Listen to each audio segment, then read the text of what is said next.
Janagama municipality పరిధిలోని 27వ ward కౌన్సిలర్గా చెంచారం కరుణాకర్ రెడ్డి గారితో మనం ఇప్పుడు ఉన్నాను. మరి చెంచారం కరుణాకర్ రెడ్డి గారు మరి 27వ వార్డుకు ఎలాంటి హామీలు ఇవ్వడం జరిగింది, మరి రాబోయే 5 ఏళ్ల కాలంలో ఈ వార్డును ఏ విధంగా అభివృద్ధి చేస్తారు, మరి ఇప్పటి వరకు ఎలాంటి అభివృద్ధి చేయడం జరిగింది, మరి రాబోయే రోజుల్లో కూడా చెంచారం కరుణాకర్ రెడ్డి గారు ప్రజలతో మమేకమై ఏ విధమైన అభివృద్ధి దశలో ఈ వార్డును ముందంజలో ఉంచబోతున్నాడో తన మాటలోనే అడిగి తెలుసుకున్నాను. సార్ నమస్కారం. సార్ నమస్తే. కరుణాకర్ రెడ్డి గారు, ఇప్పుడు మీరు రాజకీయ రంగంలో ఎప్పటి నుంచి రాజకీయ రంగంలో కొనసాగుతున్నారు, మరి ఈ విధంగా ఉంది రాజకీయ జీవితం? విద్యార్థి దశ నుంచి కూడా రాజకీయంగా మేము యాక్టివ్గానే ఉన్నాం. కాంగ్రెస్ విద్యార్థి విభాగం ఎన్ఎస్ఏ నుంచి కూడా, తర్వాత 89 నుంచి క్రియాశీలకంగా రాజకీయంలో అన్ని విధాల ప్రజలతోని కష్ట సుఖాలలో పాల్పంచుకుంటూ జనంలోనే ఉంటున్నాము. కాకపోతే ఇన్నేళ్ల నుంచి మాకు ఎప్పుడు రాజకీయ ప్రవేశానికి అవకాశం రాలేదు. ఈసారి తప్పనిసరి పరిస్థితి, కాంగ్రెస్ పార్టీ 12 సంవత్సరాల తర్వాత జెండా ఎగరడానికి తప్పదు అని అన్న అంశంలో మేము కాంటాక్ట్ చేయడం జరిగింది. మా నాయకులకు, జనగామ ప్రజల కళ్ళల్లో ఆనందం చూస్తున్నాము. ఇవాళ Congress party Jangaon municipal chairman చేయడంలో కీలక పాత్ర మాది ఉన్నందుకు చాలా గర్వపడుతున్నాం. రాజకీయ రంగంలోకి రావడానికి మీకు దిక్సూచి ఎవరు, మీకు బ్యాక్గ్రౌండ్ ఎవరు, బ్యాక్ సపోర్ట్ ఎవరు? చిన్నప్పటి నుంచి కూడా మా నాన్నగారు జనరల్గా మా ఫ్యామిలీ చెంచారపోలు అంటేనే కాంగ్రెస్ అంటేనే చెంచారపోలు. ఒకటో రెండో ఎవరో ఒకటో అరవై మధ్యన కొంచెం అట్లా ఇట్లా ఉన్నారు, కానీ మెజారిటీ ఆఫ్ ది ఫ్యామిలీ చెంచార ఫ్యామిలీ అంటేనే కాంగ్రెస్ అంటేనే చెంచారాపు. మా నాన్నగారు చిన్నప్పటి నుంచి కూడా, ఎందుకంటే చుట్టూ జనగామ మండలమే కాకుండా చుట్టూ 4 మండలాల పేరు మోసిన వ్యక్తి. ఆయన ప్రజాసేవలో ఉన్నాడు. ఆయన యొక్క అడుగుజాడలలోనే మేము నడుచుకుంటూ వచ్చినాం. అదే అవకాశం మాకు ఇలా రాజకీయంగా స్థానం కల్పించిందనే చెప్పగలుగుతున్నాం. అలా నాకు రాజకీయంగా ఇష్టమైన నాయకుడు ఎవరంటే దివంగత నేత రాజశేఖర రెడ్డి గారు. అంతకుముందు నుంచి కూడా కాంగ్రెసే, కానీ అలాంటి నాయకుడు. తర్వాత ఇప్పుడు మా యంగ్ డైనమిక్ ముఖ్యమంత్రి రేవంత్ రెడ్డి గారు. తర్వాత మా నాన్న చెంచార పనంత్ రెడ్డి గారు సీనియర్ కాంగ్రెస్ నాయకుడు. రాజశేఖర రెడ్డి గారు ఇష్టమైన నాయకుడు. రేవంత్ రెడ్డి గారు, ఇప్పుడు ప్రజెంట్ మా ప్రతాపన్న. ఇంతకుముందు కూడా చేసినాం, కానీ అంత క్యాపబుల్ నాయకుని దగ్గర చేయలేదని చెప్పకనే చెప్తున్నా ఖచ్చితంగా. ఎందుకంటే ప్రతాప్ రెడ్డి లాంటి వ్యక్తి దగ్గర చేయడం చాలా ఆనందంగానే ఉంది నాకు. ఎందుకంటే మనుషులను, సమస్యలను వెనువెంటనే క్లియర్ చేయాలనే తత్వం ఉండే నాయకుడు.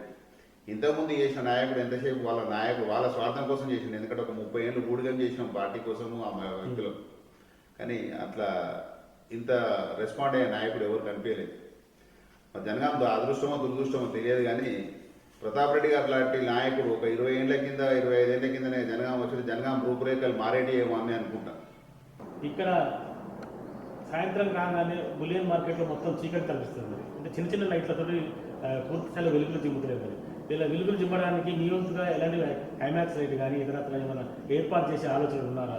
తప్పకుండా ఈ శ్రీరామనవమికి ఆ బులియన్ మార్కెట్ సంబంధించి 110% లైటింగ్ అనేది కన్ఫర్మ్ అవుతుంది. కమిషనర్ గారిని మన స్పాట్ మీద తీసుకొచ్చినాను, విజిట్ చేయించడం జరిగింది. దాని మీద తగు చర్యలు ఇమీడియట్గా జరుగుతాయి. లైటింగ్ చేంజ్ అయితే కంపల్సరీ అయిపోతాయి. తర్వాత రామవారి కళ్యాణం కోసం చేయాల్సిన ఏర్పాట్లు కూడా మా వంతు కృషి మేము ఖచ్చితంగా చేస్తున్నాం.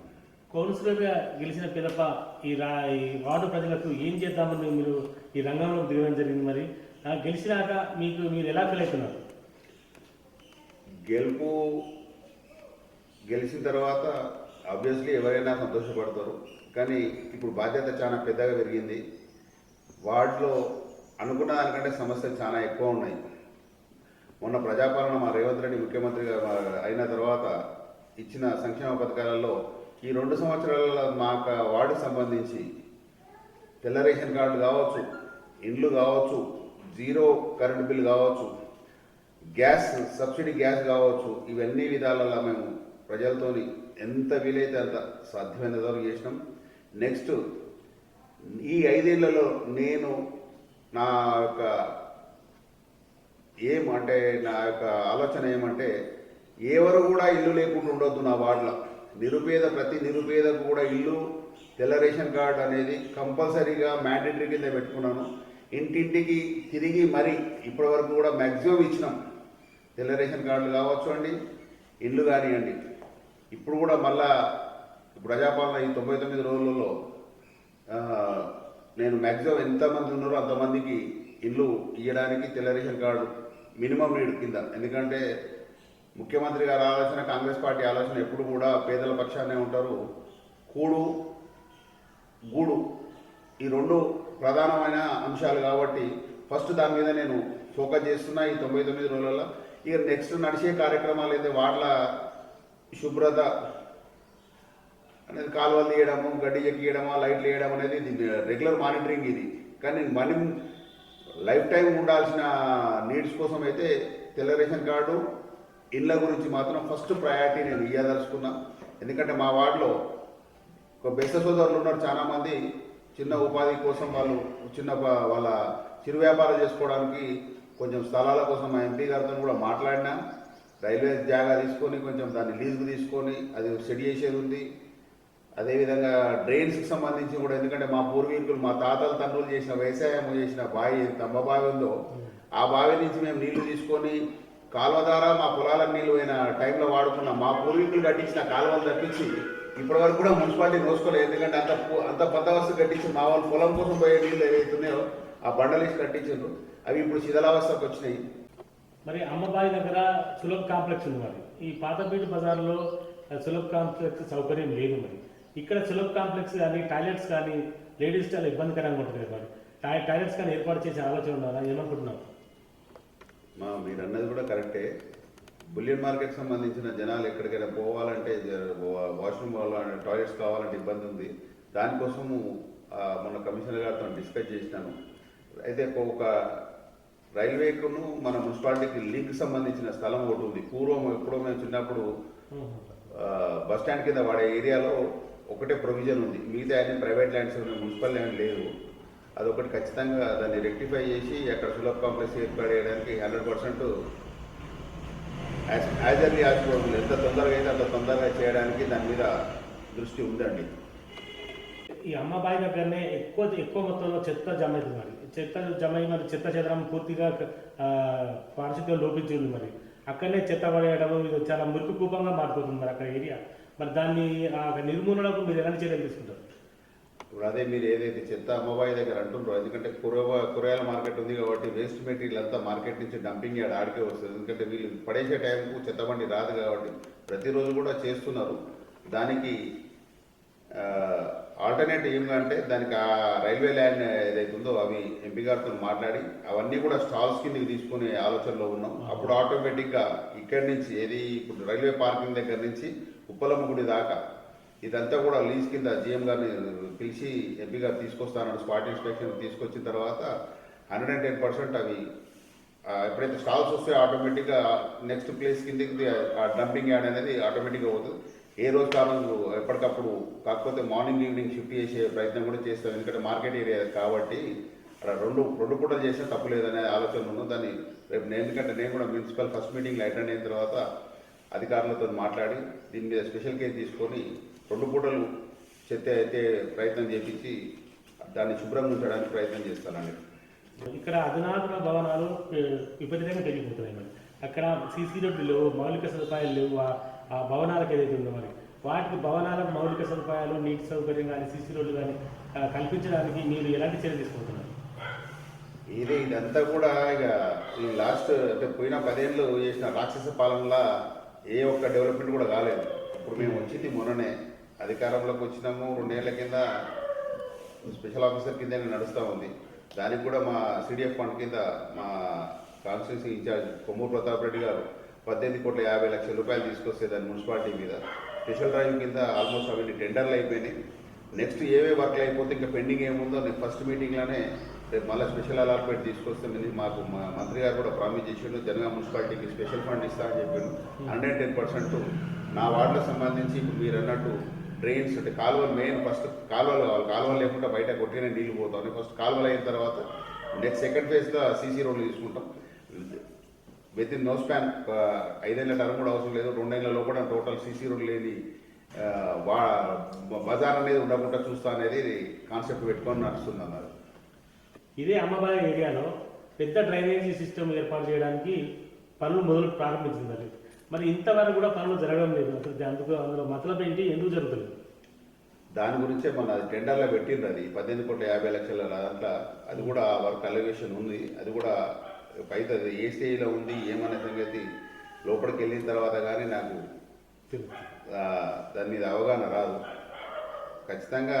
ఎందుకంటే గుళ్ళగడ్డను అంబాబాయి కనెక్టింగ్ ఏదైతే బ్రిడ్జ్ ఉందో ప్రపోజల్ పెట్టిందే నేను. అది ఎప్పుడో పూర్వీకులు చేసిన కార్యక్రమం, అది ఆ బ్రిడ్జ్ కట్టింది. దాన్ని ఎక్స్పాన్షన్ పెట్టి ఆ వర్క్ కోసం ఎంత ఖర్చు అయినా సరే పెట్టి దాన్ని ఖచ్చితంగా ఆ బ్రిడ్జ్ని కంప్లీట్ చేస్తాం అనేది చేసి చూపిస్తాం. ఇక అది మాటలలో కాదు కానీ ఖచ్చితంగా. ఎందుకంటే మ్యాక్సిమం ఇవన్నీ కూడా నేను 1.5 years 2 years కూడా క్లోజ్ చేయాలి. సీసీ రోడ్లు కానివ్వండి, మీరు అంటున్న డ్రైన్ ఏదైతే ఉందో, ఎందుకంటే వర్షాకాలం వచ్చినప్పుడు ఎంత ఫ్లడ్ వస్తుందన్న సంగతి అందరికీ తెలుసు. అదంతా మా దృష్టిలో ఉంది, అది ఖచ్చితంగా చేస్తామని.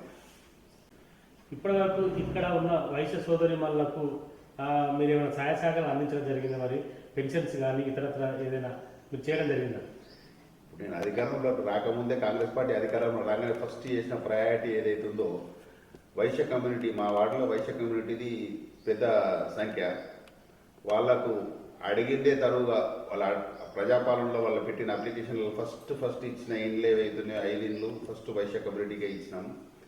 నెక్స్ట్ తెల్ల రేషన్ కార్డులు కావచ్చు, పెన్షన్లలో కావచ్చు, అన్నిటల్లా మీరు ఎందుకంటే జనంలో పోతే చెప్తారు, మేము ఇప్పుడు చెప్పడం కాదు. ఆల్రెడీ నేను అధికారంలో నేను కౌన్సిలరే గెలవక ముందే నేను ప్రజలలో ఆటోమేటిక్గా వాళ్ళందరికీ సర్వీస్ చేసి ఉన్నాను దాని మీద. అది ఎందుకంటే నేను చెప్పేదానికంటే ఇప్పుడు మీరు ప్రాక్టికల్గా జనాలే చెప్తారు. అది కరుణాకర్ చేసింది కాబట్టి నేను ఇప్పుడు కౌన్సిలర్గా ఇంత మెజారిటీతో ఈడ గెలవగలిగిన. గెలవబోయే ముందు ఈ యొక్క 27వ వార్డు ప్రజలకు ఇచ్చిన హామీలు ఏంటి? నేను ప్రజలకు వారు నమ్మకంతో వేసిండ్రు. ఎందుకంటే కరుణాకర్ రెడ్డి ఇస్తే కాంగ్రెస్ గవర్నమెంట్ ఉంది, కాంగ్రెస్ గవర్నమెంట్లో కీ రోల్లో ఉంటాడు, యాక్టివ్గా ఉంటాడు, చేస్తాడు అనేది.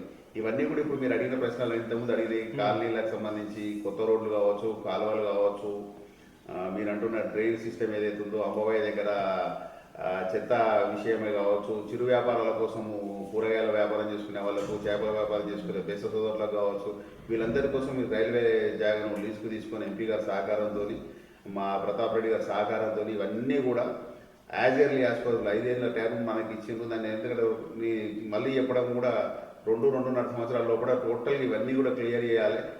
జనంలో ఒక ల్యాండ్ మార్క్గా కాంగ్రెస్ పార్టీ ఉండాలి. కాంగ్రెస్ పార్టీ ఉంటేనే, కాంగ్రెస్ పార్టీ నాయకులు మాత్రమే, కాంగ్రెస్ గవర్నమెంట్ మాత్రమే చేయగలిగే ల్యాండ్ మార్కును 27వ వార్డు కౌన్సిలర్ మా ప్రజలు ఇచ్చిన ఈ అవకాశానికి ఖచ్చితంగా ల్యాండ్ మార్క్గా నిలబడతానని చెప్పి మనస్ఫూర్తిగా చెప్తున్నా. ఖచ్చితంగా అదే విధంగా ఉంటాను.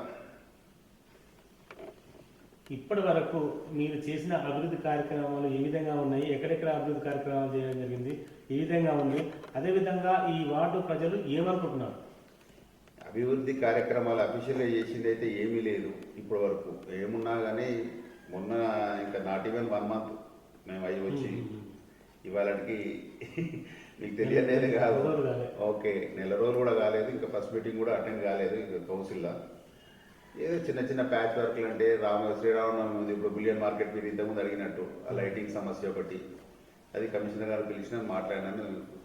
యాజ్ ఎర్లీ యాజ్ పాసిబుల్ అది అయిపోతుంది. కళ్యాణం రామవారి రేపు ఉగాదిలో కూడా కావాలని మ్యాక్సిమం. ఎందుకంటే లైటింగ్ బల్బ్స్ లేవని చెప్పారు, ఇండెంట్ పెడతా తెప్పిస్తా అని చెప్పిండు. అది తర్వాత చిన్న ప్యాచ్ వర్క్లు ఉంటే కూడా అది మొన్న ఒక రోజు మొత్తం నేనే ఉండి నేను స్వయంగా నిలబడి స్పాట్లో ఇవన్నీ చేయించిన. మా వార్డు ప్రజలందరూ చూసిండ్రు. అది ఆదివారం నాడు మొన్న. ఎందుకంటే ఎప్పుడు రద్దీగా ఉంటుంది ఆ ప్రాబ్లం. డే టైం అంతా చేయడం, వేరే వర్కింగ్ డే రోజు చేయడం వీలు కాదు కాబట్టి మొన్న బ్యారిగేడ్స్ బండ్లు అన్ని అడ్డం పెట్టి నా వంతుగా సహకారంగా నేను మొన్న చేయగలిగింది చేసినాను. నెక్స్ట్ ఇంకా పర్మనెంట్ శాశ్వత పరిష్కారం కోసం చేయాల్సినవి చాలా ఉన్నాయి. ఇవన్నీ కూడా ఎందుకంటే నేను ఇప్పుడు ఇన్వాల్వ్ అయ్యి లోపలికి పోతే కానీ తెలియదు అందులో ఏమేమి ఉన్నాయి, ఏం లేవు, ఏమేమి చేయాల్సి ఉంది ఇంకా అనే సంగతి. ఇప్పుడు మన జనగామలో చిన్నమూరి అనేది ఉంది. చిన్నమూరి కిందికి వెళ్ళి కరెంట్ ఆఫీస్కి వెళ్ళాలి, చీటపొడుకు వెళ్ళాలి, మరిగెలు వెళ్ళాలి, వ్యవసాయ మార్కెట్కి వెళ్ళాలి. చాలా ఇబ్బందికరంగా ఉంది. ఆ మూరు నుంచి నడిచి వెళ్ళాలంటే ఇబ్బంది ఉంది. పాదాచారులు అనకెళ్ళి వెళ్తారు, బైక్స్ ప్రతిదీ అనకెళ్ళి వెళ్తారు. దాన్ని మూసివేస్తారా, మరి క్లియరింగ్ చేస్తారా? ఏం చేస్తే బాగుంటుందని చెప్పేసి మీరు ఎలా చేస్తామని ఆలోచిస్తున్నారు?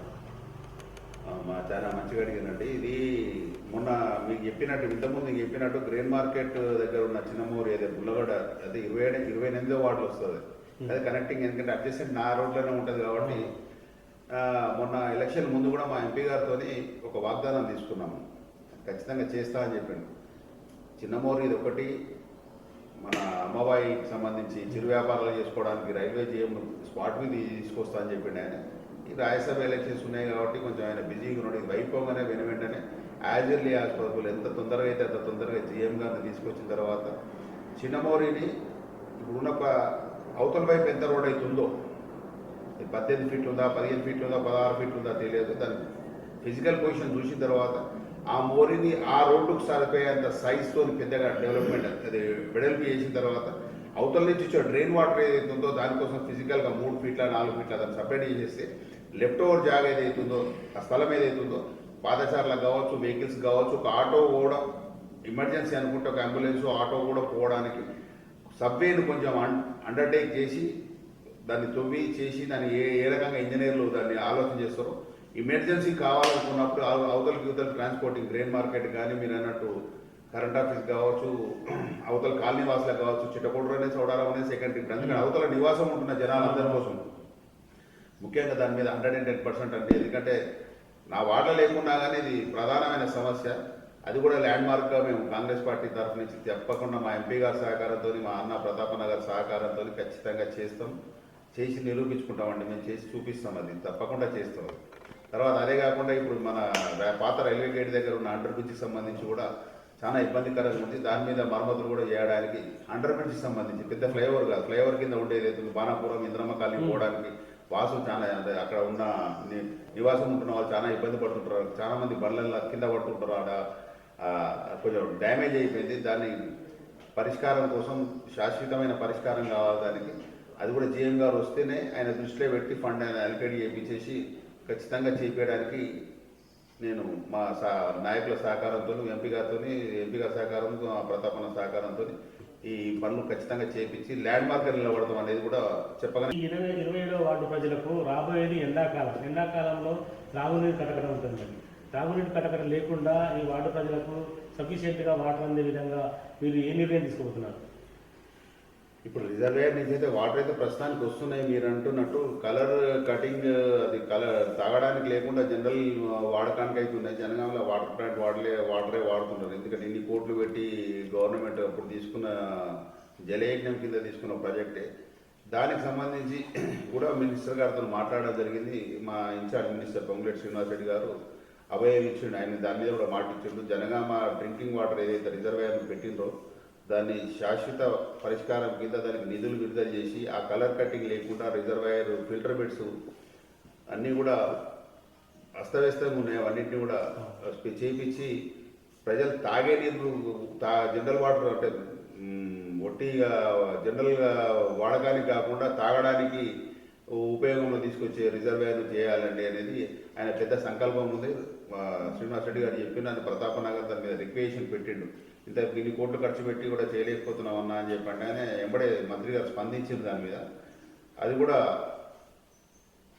ఆటోమేటిక్గా ఆచరణలో తీసుకొస్తాం. మంత్రి గారు ఒక స్పెషల్ డ్రైవ్ పెడతా అన్నాడు ఇక్కడ. ఆయన కూడా ఒకనాడు 2 రోజులు మన కోసం కొన్ని ఇష్యూస్ ఉన్నాయి, ఒకనాడు తీరేటి కాకుండా ఓనాడు ఒకటి అన్నట్టుగా పెడతారు. ఫస్ట్ మంత్రి గారు వచ్చినాక ఫస్ట్ రిజర్వాయర్ సమీక్ష చేయించేసి ఫిల్టర్ బెడ్ల మీద చేపిస్తే జనాలకు 99% వాటర్ ప్యూరిఫైర్ వాటర్ లేకుండా, ఫిల్టర్ బెడ్స్తో అవసరం లేకుండా, ఈ వాటర్ క్యాన్లు లేకుండా డైరెక్ట్ మున్సిపల్ వాటర్తోనే తాగి జనాలందరూ కూడా ఆరోగ్యంగా ఉండాలనేది కాన్సెప్ట్తోని పోవాలనే కాన్సెప్ట్తోని అన్న ప్రతాపన్న ఆ లక్ష్యంతోనే ముందుకు వస్తూ ఉన్నాడు. అది మా ఇన్ఛార్జ్ మంత్రి శ్రీనివాస్ రెడ్డి గారు ఖచ్చితంగా ప్రామిస్ చేసిండు. అది కూడా నెరవేరుస్తామండి. ఆ కళ కూడా తప్పకుండా చేస్తాం. మరి ఈ వార్డు ప్రజలకు ఏ విధమైన ఆపద వచ్చినా, ఎలాంటి కష్ట నష్టాలు వచ్చినా మీరు వారిని ఆదుకోవడానికి మీరు ముందుంటారా? అనుక్షణం వారిని అంటుపెట్టుకుని ఉంటారా? పిలిస్తే పలుకుతా అనే రేంజ్లో మీరు ఉంటారా? 100% అండి. మీరు 24/7 వ్యక్తిగా నేను ప్రజెన్స్ లేకున్నా నాకు ఎక్కడ, ఎందుకంటే ప్రతి వాళ్ళ ఇంట్లో ఆపద ఉన్నది, ఖచ్చితంగా నా ఇంటికి రావాల్సిన పని లేదు. వార్డు ముఖ్యులందరి దగ్గర నా నెంబర్ ఉంటుంది, ఫోన్ నెంబర్ ఉన్నది. ఫోన్ చేస్తే రాత్రి 1 గంట కావచ్చు, 2 గంటలు కావచ్చు, ఫస్ట్ రింగ్ కాకపోతే సెకండ్ రింగ్ అటెండ్ అయితే మరుక్షణం నేను వాళ్ళ ముందు ఉంటా. వాళ్ళ ఆపదలో, వాళ్ళ కష్టంలో, వాళ్ళ సుఖంలో నేను పాల్గొంచుకోవడానికి 110% వాళ్ళు ఇచ్చిన బాధ్యత ఖచ్చితంగా నెరవేర్చుకుంటా. వాళ్ళ ఇంటి మనిషి లెక్కనే ఇంట్లోనే ఉంటా. అందులో ఎలాంటి సందేహం లేదు. అందరికి అందుబాటులో ఉంటా. అన్ని రకాలుగా అన్ని సేవలు చేయడానికి కష్ట సుఖాలలో మళ్ళా రిపీట్ చేస్తున్నాను. నాకు ఎవరైనా కానీ ఎప్పుడైనా కానీ ఏ అవసరమైనా కానీ నా కోసం రావాల్సిన పని లేదు. జస్ట్ ఒక్కసారి నా నెంబర్ కాల్ చేయండి. నేనే వాళ్ళ ఇంటికి పోతా. వాళ్ళ దగ్గర వాళ్ళ సమస్య ఏందో తెలుసుకొని సమస్యకు పరిష్కారం అక్కడనే స్పాట్లో క్లోజ్ చేసేస్తాను. ఓకే, ఇప్పుడు మీరింత సీనియర్ నాయకులు, మీ ఇంత సీనియర్ నాయకులు, మరి సామాజిక సేవ అలాంటిది ఏమన్నా మీరు చేసిరా లేక చేయబోతారా? ఇప్పుడు సామాజిక సేవ అని ప్రత్యేకంగా ఏమైనా సోషల్ సర్వీసెస్ అని కాదు. మా వార్డు ప్రజలకు నా వాళ్ళందరికీ తెలుసు.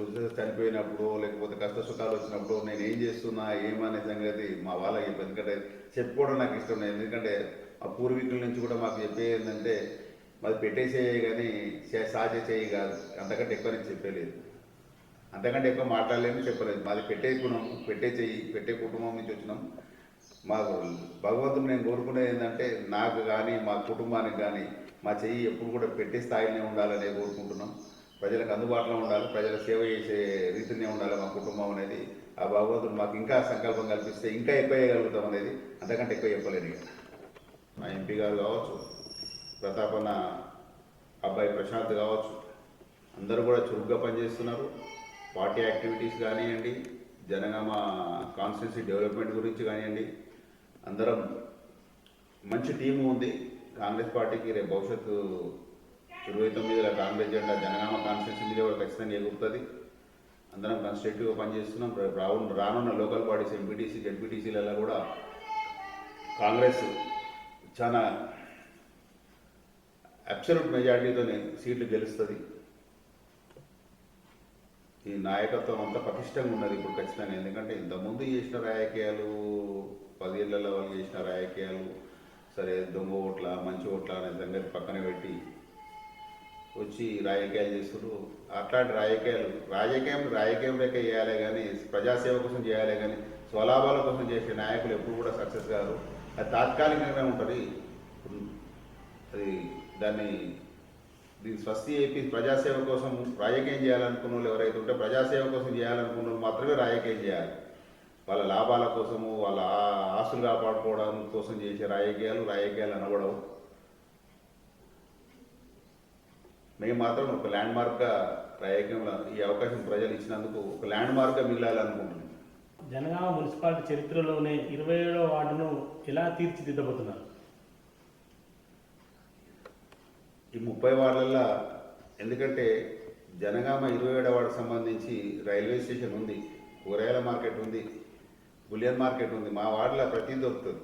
చెప్పాలంటే మనిషి జీవన సాగాలంటే కూరగాయలు కావాలి, కిరాణం కావాలి, బంగారం కావాలి, చెప్పులు కావాలి, బట్టలు కావాలి.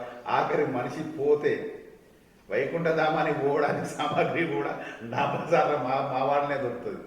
దీనికి ఒక ల్యాండ్ మార్క్గానే ఉంచుతాం. ఇట్లా ముఖ్యంగా ఎందుకంటే కొన్ని మెయిన్ డ్రైన్, ఇప్పుడు డ్రైన్ కాలువలు ఏవైతున్నాయో ఇది ప్రధాన కూడలిళ్ళ ఎంపీ గారితో మాట్లాడి, మా మంత్రి గారితో మాట్లాడి అండర్ గ్రౌండ్ డ్రైన్ మెయిన్ మా వార్డు ఫస్ట్ రోల్ మోడల్గా తీసుకుందాం అనే కాన్సెప్ట్తో ఉన్నాను. మరి ఎంతవరకు సాధ్యమవుతుందో కాదో చూడాలి ఒకసారి. ఎందుకంటే ఇప్పుడు నేను మాట్లాడడం కాదు, ఎందుకంటే వాళ్ళ దగ్గర మాట్లాడిన తర్వాత వాళ్ళ హామీ తీసుకున్న తర్వాత నేను ల్యాండ్ మార్క్గా ఏ పని చేసినా కానీ ల్యాండ్ మార్క్గా ఉండాలనే కాన్సెప్ట్తోనే ఉంటున్నాం. ఎందుకంటే అంతా ఏ క్రెడిబిలిటీ పోయినా కాంగ్రెస్ పార్టీకి ప్రతాప్ రెడ్డి గారికి చెందుతుంది ఇక్కడ ఈ వార్డు.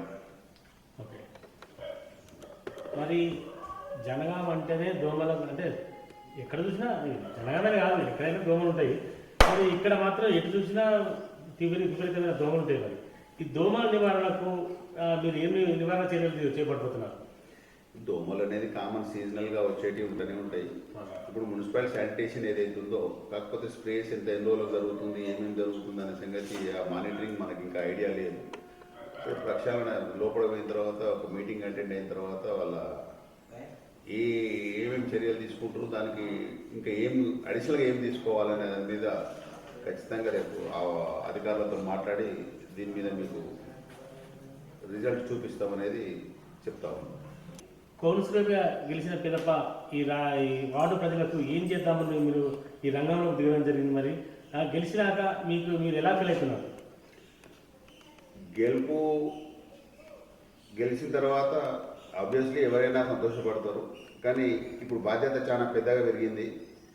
వార్డులో అనుకున్న దానికంటే సమస్యలు చాలా ఎక్కువ ఉన్నాయి. మొన్న ప్రజాపాలన మా రేవంత్ రెడ్డి ముఖ్యమంత్రిగా అయిన తర్వాత ఇచ్చిన సంక్షేమ పథకాలలో ఈ 2 సంవత్సరాల మా వార్డుకు సంబంధించి తెల్ల రేషన్ కార్డు కావచ్చు, ఇండ్లు కావచ్చు, 0 కరెంటు బిల్ కావచ్చు, గ్యాస్ సబ్సిడీ గ్యాస్ కావచ్చు, ఇవన్నీ విధాలలో మేము ప్రజలతోని ఎంత వీలైతే అంత సాధ్యమైనంత వరకు చేసినాం. నెక్స్ట్ ఈ 5 ఏళ్లలో నేను నా యొక్క నా యొక్క ఆలోచన ఏమంటే ఎవరు కూడా ఇల్లు లేకుండా ఉండొద్దు. నా వార్డులో ప్రతి నిరుపేదకు కూడా ఇల్లు, తెల్ల రేషన్ కార్డు అనేది కంపల్సరీగా మ్యాండేటరీ కింద పెట్టుకున్నాను. ఇంటింటికి తిరిగి మరి ఇప్పటి వరకు కూడా మ్యాక్సిమం ఇచ్చినాం. తెల్ల రేషన్ కార్డులు కావచ్చు అండి, ఇల్లు కానివ్వండి. ఇప్పుడు కూడా మళ్ళా ప్రజాపాలన ఈ 99 రోజులలో నేను మ్యాక్సిమం ఎంతమంది ఉన్నారో అంతమందికి ఇల్లు ఇవ్వడానికి తెల్ల రేషన్ కార్డు మినిమం నీడ్ కింద. ఎందుకంటే ముఖ్యమంత్రి గారి ఆలోచన, కాంగ్రెస్ పార్టీ ఆలోచన ఎప్పుడు కూడా పేదల పక్షాన్నే ఉంటారు. కూడు గూడు ఈ 2 ప్రధానమైన అంశాలు కాబట్టి ఫస్ట్ దాని మీద నేను ఫోకస్ చేస్తున్నా ఈ 99 రోజులలో. ఇక నెక్స్ట్ నడిచే కార్యక్రమాలు అయితే వార్డుల శుభ్రత అనేది, కాలువలు తీయడము, గడ్డి ఎక్కియడమా, లైట్లు వేయడం అనేది రెగ్యులర్ మానిటరింగ్ ఇది. కానీ మనం లైఫ్ టైం ఉండాల్సిన నీడ్స్ కోసం అయితే తెల్ల రేషన్ కార్డు, ఇళ్ళ గురించి మాత్రం ఫస్ట్ ప్రయారిటీ నేను ఇవ్వదలుచుకున్నా. ఎందుకంటే మా వార్డులో ఒక బెస్త సోదరులు ఉన్నారు చాలామంది. చిన్న ఉపాధి కోసం వాళ్ళ చిరు వ్యాపారం చేసుకోవడానికి కొంచెం స్థలాల కోసం మా ఎంపీ గారితో కూడా మాట్లాడినా. రైల్వే జాగా తీసుకొని కొంచెం దాన్ని లీజుకు తీసుకొని అది సెట్ చేసేది ఉంది. అదేవిధంగా డ్రైన్స్కి సంబంధించి కూడా, ఎందుకంటే మా పూర్వీకులు, మా తాతల తండ్రులు చేసిన వ్యవసాయం చేసిన బావి, తమ్మ బావి ఉందో ఆ బావి నుంచి మేము నీళ్లు తీసుకొని కాలువ ద్వారా మా పొలాలకు నీళ్ళు పోయిన టైంలో వాడుకున్నాం. మా పూర్వీకులు కట్టించిన కాలువలు తప్పించి ఇప్పటి వరకు కూడా మున్సిపాలిటీ నోసుకోలేదు. ఎందుకంటే అంత బందోబస్తు కట్టించి మా వాళ్ళు పొలం కోసం పోయే నీళ్ళు ఏవైతున్నాయో ఆ బండలేసి కట్టించారు. అవి ఇప్పుడు శిథిలావస్థకు వచ్చినాయి. చెంచారం వంశం అంటే నాటి నుంచి పరిగణలో ఉంది. మరి ఎంతో పేరు పొందిన వంశం. మరి ఇప్పటి వరకు కూడా చెంచారం వంశం వారు ఏ స్థలాలు కానీ డొనేట్ చేయడం జరిగిందా? ఇంకా అక్కడ జనజీవనం జరుగుతుందా? ఎలా ఉంది మరి పరిస్థితి? ఆ విషయానికి వస్తే డొనేషన్స్ అంటే ఫస్ట్ గ్రెయిన్ మార్కెట్ పాతబీడి బజార్లో ఇప్పుడు మీరు చెప్తున్న నా వార్డులో ఏదైతుందో బులియన్ మార్కెట్ ఏరని అంటే నా చిన్నతనం నాకు ఐడియా లేదు. కానీ ఫస్ట్ ఇచ్చిన ఏదైతే ల్యాండ్ ఉందో ఫ్రీ ఆఫ్ కాస్ట్ ఇచ్చిండు మా తాతలు పాపిరెడ్డి రాజరెడ్డి గారి యొక్క కృషితోనే జనగామ గ్రెయిన్ మార్కెట్ ఇలా స్థాపించబడ్డది. Current office first free of cost, veterinary hospital free of cost, జనగాంలో veterinary hospital free of cost, FCI godowns free of cost. తర్వాత ఇప్పుడు మన కోర్టు ఎదురుగా ఉన్న బాలికల కోసం ప్రత్యేకమైన స్కూల్ కావాలని చెప్పేసి అది కూడా ఫ్రీ ఆఫ్ కాస్ట్ ఇచ్చిన ఘనత మా చెంచార ఫ్యామిలీకి ఉంటుంది. పడవాసులు వెనకాల ఉంటుంది, గర్ల్స్ హై స్కూల్ ఉంటుంది, మైనార్టీ స్కూల్ కూడా అది. తర్వాత ఇలా చెప్పుకోబడుతున్న మండల ఆఫీస్ కావచ్చు, ఇరిగేషన్ ఆఫీస్ కావచ్చు, ఇవన్నీ కూడా ల్యాండ్ మార్క్ మిగిలేది, క్రెడిబిలిటీ వచ్చేది చెంచార పూలకే, చెంచార ఫ్యామిలీకే. ఇప్పుడు సోకాలు చెప్తున్న ఇంద్రమ్మ కాలనీ ఏదైతుందో 35 ఎకరాలు ఇచ్చిన ఘనత కూడా చెంచార పూల వంశముదే. లేకపోతే జనగామాల ఇల్లు ఇచ్చిన నాయకుడు ఏ వంశం నుంచి ఎవరు ఇచ్చిన వాళ్ళు ఎవరూ లేరు. ఓన్లీ త్యాగాలు చేసిన కుటుంబము జనాల కోసం ఇచ్చింది అంటే డబ్బులు తీసుకున్నారు. ఈ ఇంద్రమ్మ కాలనీ తీసుకున్నాం, ఎందుకంటే చాలా మొత్తం పోగొట్టుకున్నారు. ఇన్ని వందల ఎకరాల నుండి కూడా లాస్ట్ ఇప్పుడు వచ్చే వరకు మాకందరికి ఏముంది ఏం లేదన్న సంగతి మనకు, కాకపోతే ఇంకా పెట్టే గుణం ఉంది మాకు. తర్వాత ఇప్పుడు చెప్తున్న మెడికల్ కాలేజ్ ఏదైతుందో హౌసింగ్ బోర్డు 40 సంవత్సరాల క్రితము హౌసింగ్ బోర్డు అక్పై చేసింది. అది ఆ డబ్బులో ఇంకా కేసు క్లియర్ కాకుండానే గవర్నమెంట్ దాన్ని మెడికల్ డిపార్ట్మెంట్ ట్రాన్స్ఫర్ చేసిన తర్వాత పోయిన ప్రభుత్వంలో ఉన్న ఎమ్మెల్యే సరే ఒక మంచి ఆలోచనతోనే ఆయన ఏం చేసిండు, దాని డిపార్ట్మెంట్ హౌసింగ్ బోర్డు నుంచి మెడికల్ కాలేజ్ మెడికల్ డిపార్ట్మెంట్ మార్పు ఇచ్చి ఆడ బోర్డు పెట్టిన తర్వాత ఒక నాయకుడు పక్కన కాన్స్టిట్యున్సీ నాయకుడు సోకాల్డ్ మ్యాన్ దయాకర్ రావు ఆయన ఏం చేసిండు, మా వాళ్ళ దాంట్లోకి ఒక ఫుల్ వేసి ఒక స్టే ఆర్డర్ తీసుకురంటే అవి పైసలు ఏముంటలే కదా. ఎందుకంటే ఆయన ఆలోచన ఏంటంటే జనగాంలో స్టే ఆర్డర్ వస్తే ఈ జాగా లేకపోతే పాలకుర్తి పోతుంది అన్నట్టు ఇది మెడికల్ కాలేజ్. ఆయన స్వార్థం కోసం చేసిండు. అది చేసి నాకు వెంటనే నాకు తెలిస్తే నేను మా వాళ్ళకి మా చిన్నతోని మా వీళ్ళందరూ హైకోర్టు పోయి స్టే ఉంది 2 నిమిషాల పని. 40 ఏళ్ళ నుంచి పైసలు రాలేదు, ఇప్పుడు స్టే తీసుకొద్దాం మనకు ఇప్పుడు వస్తాయంటే, అరే పిచ్చోళ్ళ మీకు వచ్చేదా సచ్చేదా ఆయన 40 ఏళ్ళ నుంచి లేదు. ల్యాండ్ మార్క్ కింద మిగులుతాం మనం. కొంత వేల మంది విద్యార్థులు మెడికల్ డాక్టర్స్ తయారవుతారు. ఏం కాదు వద్దు స్టే అవుతుందని చెప్పేసి స్టే ఆపిన. ఇలా స్టే గర్వంగా చెప్పగలుగుతారు. స్టే ఆపినందుకే జనగామ మెడికల్ కాలేజ్ వచ్చింది. అది గర్వంగా చెప్పగలుగుతా. కరుణాకర్ రెడ్డి కాంగ్రెస్ పార్టీలో ఉన్నాడు, యాక్టివ్ ఉన్నాడు కాబట్టి నేను చేయగలిగిన. మా చిన్నాయనను మా అన్నలను మా వంశం మా వాళ్ళందరిని ఒప్పించి స్టే పోకుండా చేసినాం కాబట్టి ఇలా మెడికల్ కాలేజ్ వచ్చింది. దానికి సంబంధించిన పేమెంట్ ఇంతవరకు కూడా మాకు రాలేదు. సుప్రీంకోర్టు జడ్జిమెంట్ కూడా అయిపోయింది.